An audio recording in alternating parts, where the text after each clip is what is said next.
I ain't gonna expose. I'm not like that. I'm not a snitch. Virginity. It's a hush hush topic. Yeah. They love me. Let's see if your parents raised you right. It's deeper than the physical. What up, fam? Welcome back to the Juxtaposition, everyone. Great. Welcome back. Welcome back to another episode on the Juxtaposition.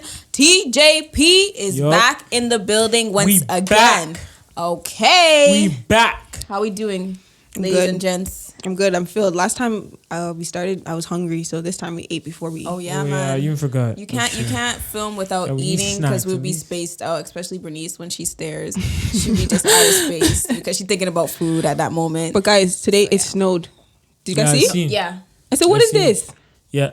I mean, that's Canada for you. No, I was gonna say that. Go away. But I was gonna be like, May I know it's not like, gonna stay. I think today I needed like the rain. I needed it to just cool down just a little bit, you know, because it's been too hot in these streets. Yeah, yesterday I didn't sleep very well. I'm not complaining though. I was gonna say because I don't like winter. So let's just yeah.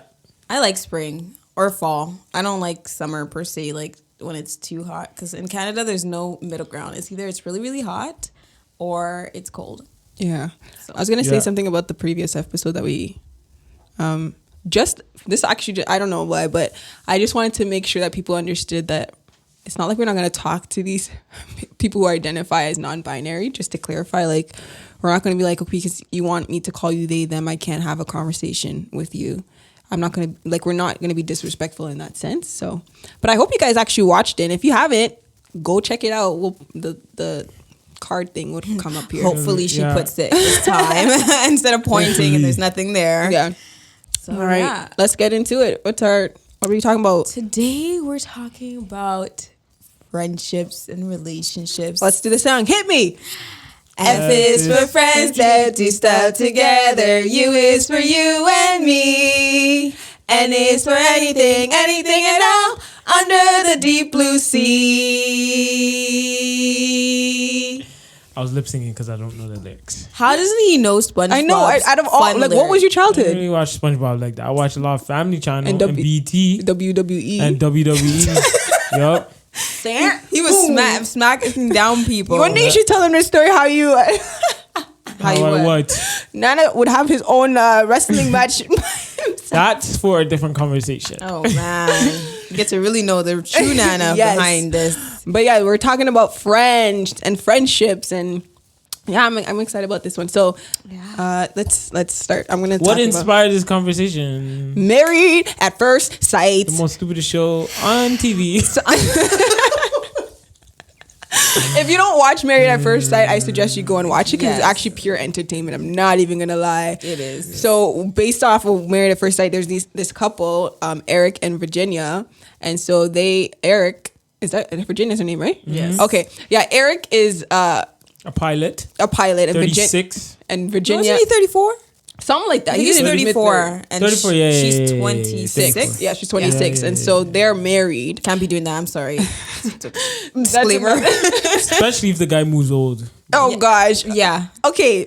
Can I finish? Yeah, my bad. Sorry, go ahead. So Eric has a thing. Well, Virginia is a girl.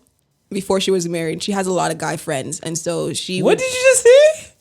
Virginia was a girl before she got married. She said Virginia as a girl.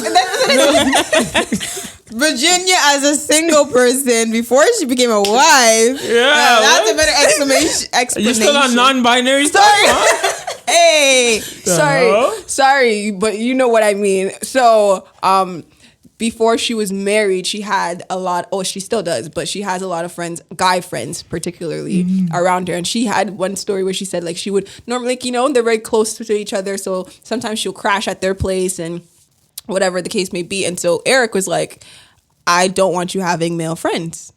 Blatantly, like, I don't want you having this male. Is over if you're gonna be doing that. Yeah, if you have male friends, and he's like, yeah, you can't have male friends if you're married to me. And so that's where this subject or this stems from. Yes. So yeah, opinions. There's like a 1-2% I can get what he's saying. Mm-hmm. Eric is very insecure. Close and near dear to your heart. No. Eric is very insecure about his girl having friends, but the way the show, how it's set up, is like she was a bit too close with them. Like she said she'll sleep over at the couch and a lot of too friendly. That was too much. But I don't agree with Eric because I still believe that you can still be friends with the opposite sex, even if you're in marriage. So if these two were to get married, you will get married one day. That's it. Amen. I know my dynamic will change with you guys if I'm a single man. Right. Even if I'm married, I know it would change. It would still change, but it would still be healthy and it'll still be great because married couples and stuff like that. But I think it can never be the same. And as the person on the opposite end, you should know that, okay, I got to take a step back, or I know that this is gonna be different. So Eric has to or Virginia has to understand that. Cause she was fighting. Yeah, she's like, this is like, she's like, no, these are my friends. These are my guys' friends. She even said like, those are my brothers. Those like, are my brothers. Oh my God, it's not like that. Yeah, and I was like, that's not right. As a husband, and first of all, married at first sight. Not like you. Yeah. The Eric knew her friends, her guy friends before, and they kind of were like all friends together. I mean, my opinion is more like, if you're gonna have guy friends, then they're gonna be my friends too. Either gender, like if my husband or male or female or whatever. But we all have to be friends now, because now it can't be I'm just hanging out with you. It could be okay, but also it might be a little bit iffy with my husband or my significant other, and I don't want to make them feel uncomfortable. It depends where you're at. Exactly. Maybe you're going to you're in the office doing work for the company. Would you say something like going to coffee is okay? It depends on the situation. Like if something happened in her life and they wanted to explain it to you, they want to explain, then makes sense. But it comes down to trust. Do you trust the person? I mean, it's married at first sight, so he's building on that, right? And so right off the bat, he's like, I don't want that to be around you because it could deter you or pull you away from me, right? And so I understand what Eric is saying in terms of like the relationship the dynamic has to change. I think maybe that's what he was trying to say. Like you can't have the same relationship that you had before when you were single, right? Now you're married, so you have to respect that you have a husband and you can't just go crash at your friend's house because you're out partying all night or whatever the case may be. So yeah. And I guess basically all what we're encompassing when we're talking about this is boundaries is super important when you're married and when you're single. Don't get twisted. When you're single, you need boundaries. If you're going to have male friends, if you're going to have female friends, vice versa, there needs to be some type of line that you guys have. And so we're just going to kind of talk about us and how we have our boundaries. Because we're close, as you can see. We film together, we do stuff together, we go out together. We have other male friends as well, and he has other female friends. So like, what are the boundaries that we have with each other that you can share with the audience? See, with you guys, it's different. And what do you think that's important? Like that should actually be a boundary, like for everyone. I'll get into that, but as of right now, like for you guys, I feel like there's boundaries, of course. Don't get it twisted, but it ain't free for all here. Yeah, but I know the conversations we have is gonna work on our chemistry. Now that we have a podcast, we have to talk and have fun because it's just gonna make the podcast even better, right? So it's like there's certain boundaries with girls. It's like I wouldn't call you 25 times during the day, but I call you guys 25 times during the day because I know it's building on something, right? But there's just many more. But that's what I could say as of right now. I would say one of the things where we do is like we don't change in front of each other. Like if we're like around each other or we're going to the beach or something like that, or we're going to an outdoor activity, when we don't change in front of each other and we respect what we wear, people would find out a little bit like I should be able to wear whatever I want to wear. He's not my boyfriend, he's not my girlfriend, but as Christians we're able to dress modest. We're trying to dress modest so we don't deter other guys or deter our friends from seeing us in a way that they shouldn't be seeing us. So like if I'm gonna wear a bikini, I'm gonna wear a shawl, I'm gonna wear shorts, only when I'm in the water I'm gonna take it off. So that type of thing. And if you're wearing a bikini, use the granny panty ones. He want no thong. Say no. And that's awesome because he knows that, right? Like he's gonna be like, just don't do that because he's aware. Because I have sisters too, so yes. But I think that's the same thing as Janet, like respecting, and vice versa. Like because he's a male, just because he's a male, he can wear whatever. No, we're females. We have eyes too, and so you can begin to tempt people or tempt your friends if you're not aware of how your body can actually attract somebody. Right. Just because you're friends doesn't mean that your friends don't see you as attractive at some point. I think a lot of people kind of like, no, we're best friends. Like, like we're just friends. It's like, yes, you're friends, but you're human as well. Right. You're not brother and sister. You ain't blood. So obviously at some point, there will be a level of attraction to if it's the opposite sex at some point. And so, yeah, it's just a matter of just respecting each other and not tempting them into situations where they lust and have to sin, basically. So protect your brothers and sisters in Christ. Yeah, I have a couple boundaries I listed. Mm-hmm. Yeah. So a couple ones I have for your friends and stuff like that is physical boundaries. So side hugs, not no bear hugs, and like you're my boyfriend or my girlfriend. Like you want in the back. Yeah, you know what it is. The chest to chest hug is like chest to chest. Everything about your heart, your all your bodily outside organs are getting. Yeah, it's like when that happens, that you're crossing a boundary that you shouldn't be crossing. Not always though. No, because but I can be. There's a difference. I feel like the timing. I can remember in church where like I'll see someone and I haven't seen them for a long time. You just hug them and I don't think anything of it. No, but so it depends for certain. Like those ones where people, how some girls can hug girls and some guys they want it. Oh yes.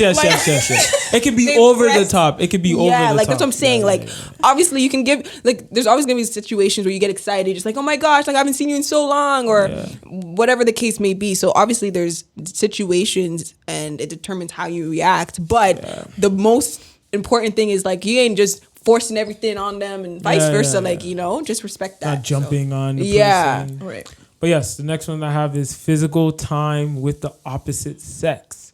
So figure out like the right time to spend with them. So for example, I'm not gonna spend time with you in the house by myself for hours. Right. But in the room by myself for hours, and sometimes I can work on 1 or 2 times, but you try that 3, 4, 5, 6, 7, 8, 9 times. You have those deep conversations. You'll see what will happen. You'll begin to build. Sometimes we think we're solid, but things can happen. People have those stories where this person was my friend for 20 years. She was my cousin. What? She was, Ghanaians. She was my cousin. And then you end up. Sorry, but Nigerians and Africans, we be saying these people are cousins, and then you literally just shut the door on a relationship that could potentially happen for somebody because you now said no, those are your cousins. Yeah, but it's like I have those where it's like you guys been cousins for like since you came out the womb, but then you actually see them as your sister. Like I have a couple where I actually see, but it's not like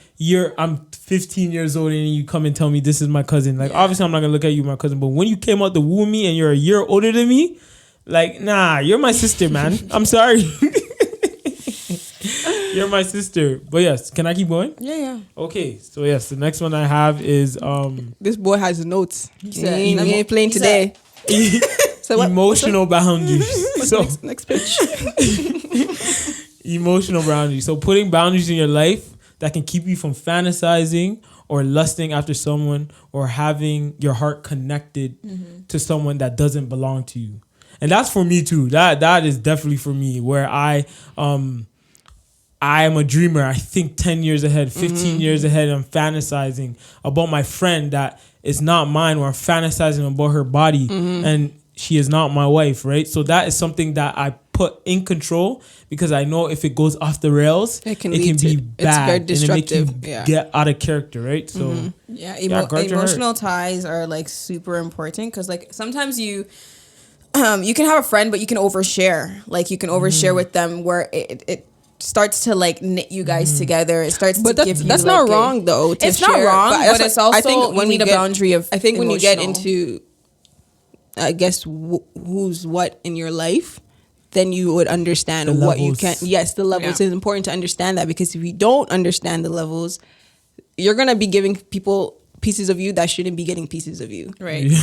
And then you're just like, oh shoot, like I was just sharing just to share. I didn't think it was going to turn in like, oh my gosh, like this person likes me now. I was just like, I just felt like, okay, we have a connection where we can share it with each other. And then boom, somebody starts, it's like an attraction builds up. And so if you don't know the levels and if you don't know the expectations of each relationship, then that's what ends up happening. Right. Yes. You don't guard your heart. You just let it free and just, so. But yeah, we'll get into that, I guess, later on. In singleness, your heart and emotion should be for the Lord. That's what we have to also remind ourselves of. And lastly, spiritual boundaries. People have to realize whatever you pray for about in your heart is connected to you. So the thing is, like how much you should pray for a person can kind of get too much in a way. Yeah. Especially how should I explain it? When you're praying for something that you want? In the sense of a spouse. You have a spiritual connection. Yes, you have a spiritual connection, and it's like you shouldn't be like praying for. You get what I'm trying to say? I get it. Yeah. Mm-mm. You don't get it? No, go ahead. Explain. Go. Oh, it's kind of like I've heard before. Like like when you are, like when you're a friend sometimes, like, or you're trying to, like, you see that person in a light of more than just a friend. You start praying like prayers of like, I don't know. That's what you want. Like you want you want them, or you're praying more for them as in like, so that you can have them basically. Yeah. That's what, okay. So I guess that's what, Okay. I feel like sometimes you should just limit the amount of prayer for that specific person, especially when you're trying to pray that they become your spouse when it's not realistic. You know? But I guess maybe the way you're saying it, but I don't think limiting the amount of times you're what you pray for, maybe. I think it's more so if you find yourself constantly praying for this person in a sense where you're just allowing your desires to overtake your prayers and you're not letting God talk to you and let God speak to you and let God align his will with your life. That's when you have to lay it down and be like, God, listen, I give it to you. I'm just going to let it go and just let that be. So that you're not constantly every day be like, God, so today, I just want to remind you about that prayer that I prayed yesterday. I'm not sure if you're on, you know about it, but I just wanted to remind you about it again. And so that's what happens. You keep coming back thinking like, oh, if I keep praying, God's going to shift his hand and then he's going to move in that particular way. But it's like at some point you have to realize my desires are overtaking me. And so is it this desire of God's or is it my own desires? And if it's mine, okay, I'm going to let God deal with that. That's what I'm saying. Like you can still pray for your friend that you particularly like, but you have to realize at some point your desires are taking over. Right. And so the Bible says like delight yourself in the Lord. So delight in that, like be like, God, I want to be with this particular person, but I don't want it to overtake my prayer time, basically. You know what I mean? Like, so yeah. Yeah, that's it. That's all for you? Yeah. Oh, cool. I didn't know. I thought you were done. But okay, so this is where I wanted to go to and kind of move or shift towards is more so the importance of the levels of who's in your life, right, and where they stand in your life. I think a lot of times people are very frustrated, and including myself, I can get very frustrated with certain people because it's like you have an expectation for them to be this in your life, but where they are, the categories that they are placed in, they're not even there. That's not what the expectation should be like, right? And so there's a book called Relational Intelligence by Dr. Darius Daniels, and it breaks down every type of relationship. Well, 4 types of relationships that you may have in your life. And it goes with friends, associates, assignments, and advisors. And so we kind of maybe touch a bit about which one is which. So friends obviously is somebody that people that you're close with, people that you tell things to that you often most times won't say to anybody else. Right. Like you can be your authentic self and not stray away from being who you are or saying what you have on your mind. Do you think we have that? Yeah, this is friendship. This is a bond for life. As we go, join now. We remember all the times we shared together. But I don't know. But yeah, I don't know. But yeah, friends. What are your thoughts about friends? And have you had like people in your life that you thought were friends, but then eventually you realize like I guess they're in a different category in my life, and so I have to kind of work around that. Yeah, totally. Agreed. because there are so many people who I put in categories as friends, like, and it has definitely led me to give expectations for them that is like I can't hold them to that, because they're not there in my life. Yeah, that's not where they're at. I think that really affected me because I would want a lot of more. I would want more from friendships, and I wouldn't know why like it's not happening, or why these friendships are failing, or why we couldn't connect more. And most of the times it was like they were not giving enough, or we couldn't have those tough conversations. And I couldn't point them out, and they couldn't point me out, and it never hit that spot of like uncomfortableness. And it's important to kind of be uncomfortable in your friendships, and that's how you know that you're growing, right? So like it's just a lot of my friends were lost. A lot of people used to ask me in high school, like, why don't you have no friends? Like, and that really hurt me at a point. It hurt me at a point because I usually used to like just be alone, or I used to have like one or two friends, and I knew at that point already. I was like, I know who my friends are. You know what I mean? I know where they stand, and I'm not just here to collect friends, because most of them are associates, to be honest. Let's be honest. Yeah.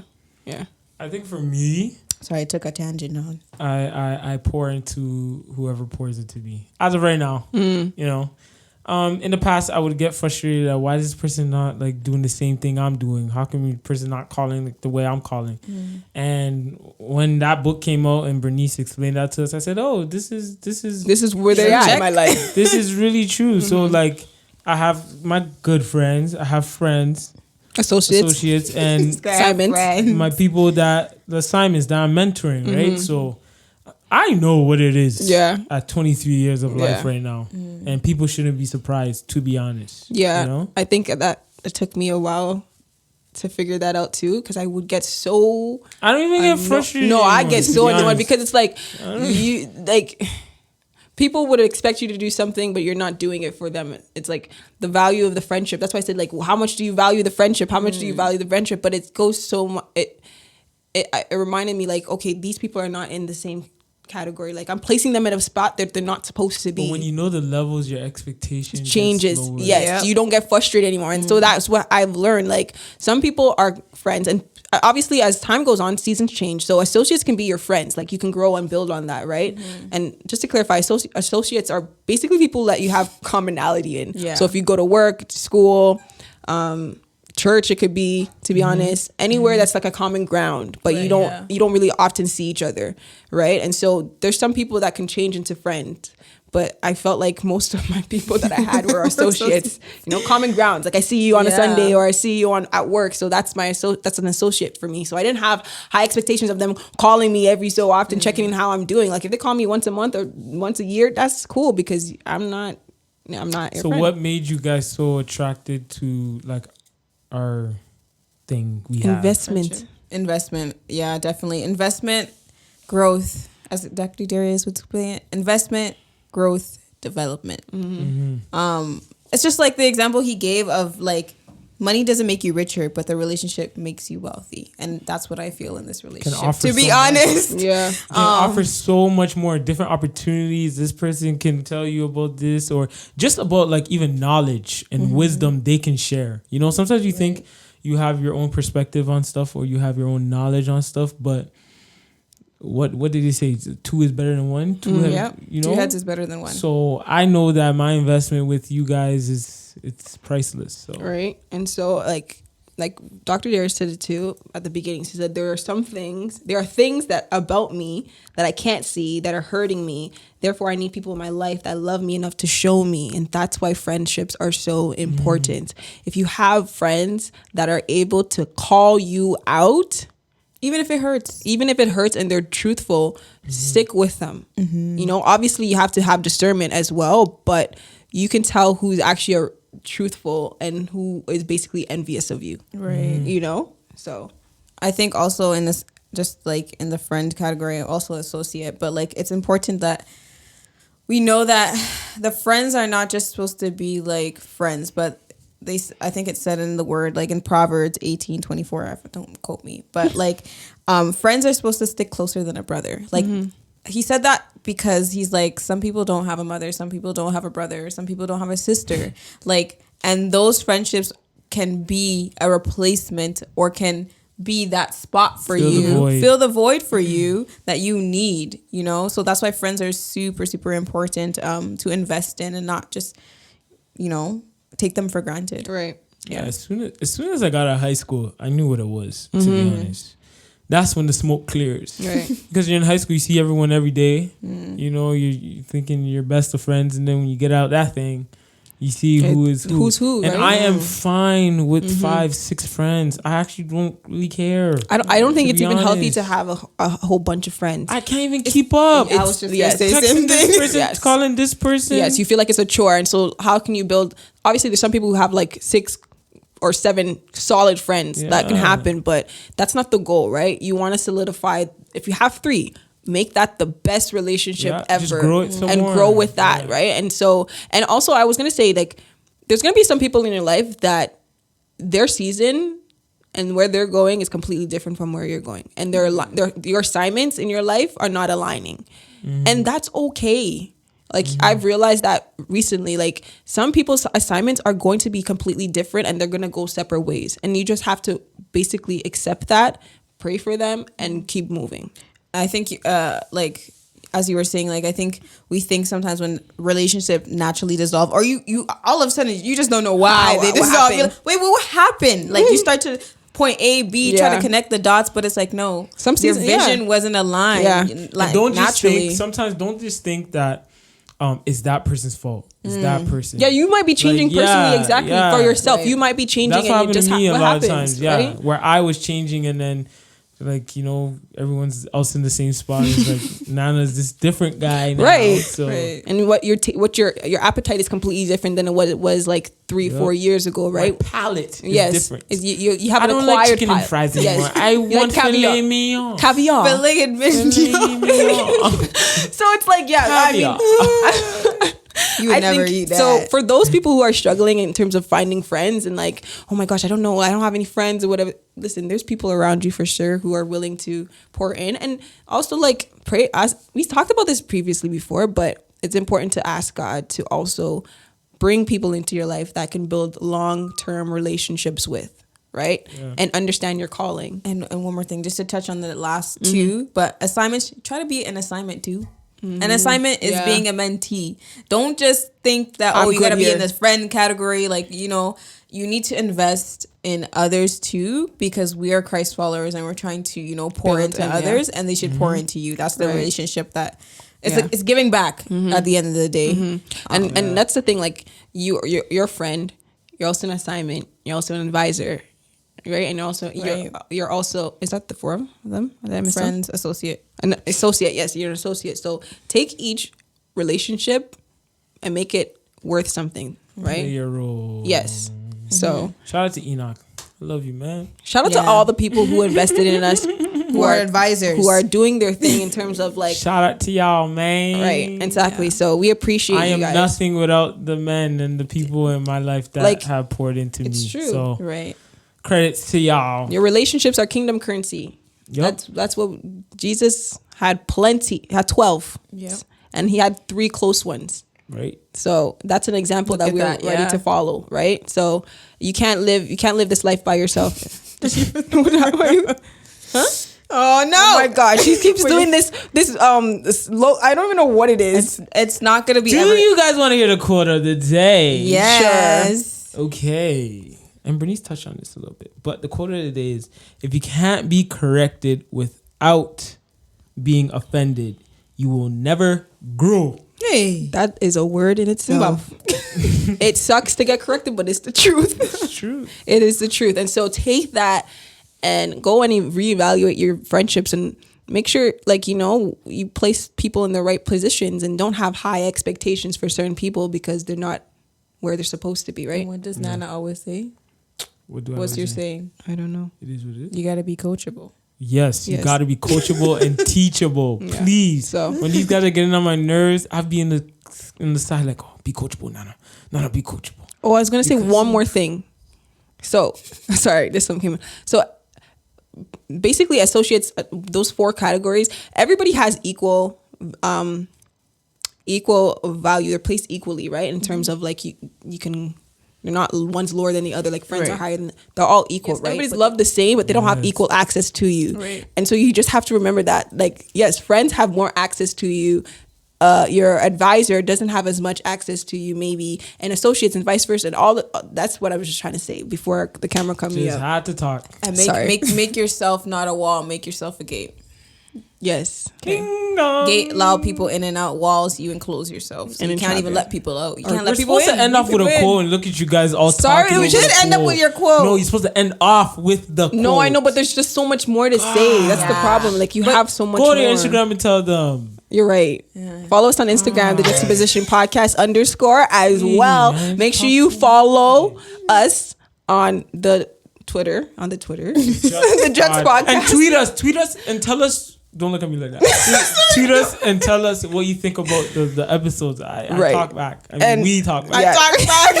And also, don't forget to like this video and comment and subscribe. Like, we're supposed to say this at the beginning. 100 likes. Yes. For those who are listening, I encourage you right now, just go to YouTube and just subscribe. That's it. Just subscribe and like, and maybe put a comment in there if you want to. But the more helps us. Yes, it helps put the algorithm out there and people can see our videos. If you like them that much, you would help us, Come on, just like it. So, but thank you guys for the encouragement. Thank you guys for all the comments. Thank you guys for the people. Why are you sticking out your tongue? Thank you guys for all the love and the encouragement once again. Nana's going to say, we are the Juxtaposition and we are out. We'll see you next week.